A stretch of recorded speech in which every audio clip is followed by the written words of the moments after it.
Hajjaj Yusuf As-Saqafi telah melarang semua penduduk kampung untuk berpindah ke kota-kota.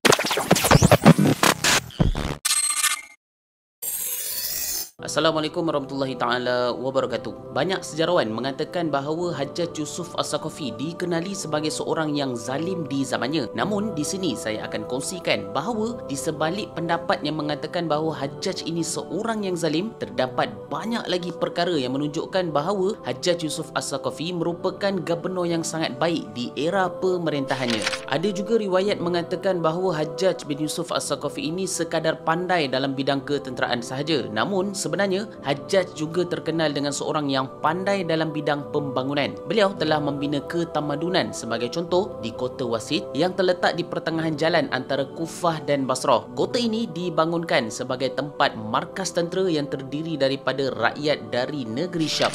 Hajjaj juga telah membina semula mana-mana kawasan yang terjejas teruk akibat peperangan yang berlaku selama 20 tahun. Antara pembaikan yang telah beliau lakukan adalah membina semula saluran air yang mengalirkan air sungai Tigris dan Furat masuk ke pelosok negeri yang terlibat. Bukan sekadar membuat saluran air sahaja, Hajjaj Yusuf As-Saqafi juga menjaga dan pelihara saluran air itu dengan rapi. Hajjaj juga membaiki kawasan tadahan air yang telah rosak akibat dari ribut pasir.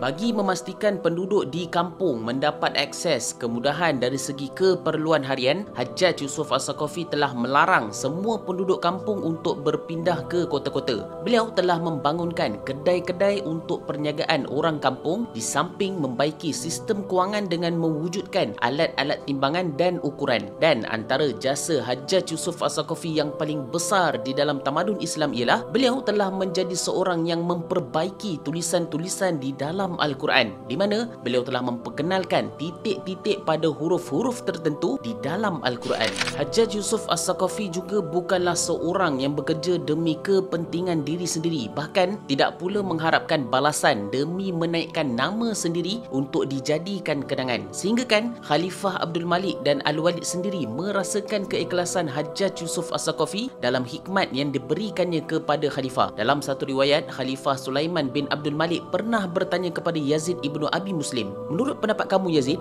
adakah Hajjaj Yusuf As-Saqafi ini ditempatkan di dalam neraka?" Lalu Yazid pun menjawab, "Wahai Amirul Mukminin, janganlah Tuan berkata begitu kepada Hajjaj Yusuf As-Saqafi. Hajjaj ini berada di sebelah kanan ayah Tuan Abdul Malik dan di sebelah kiri abang Tuan Al-Walid, di mana mereka berada di situlah Hajjaj ditempatkan." Maksud kata-kata ini ialah jika Abdul Malik bin Marwan dan Al-Walid itu dimasukkan ke dalam syurga, sudah pasti Hajjaj Yusuf As-Saqafi juga sama menjadi ahli syurga.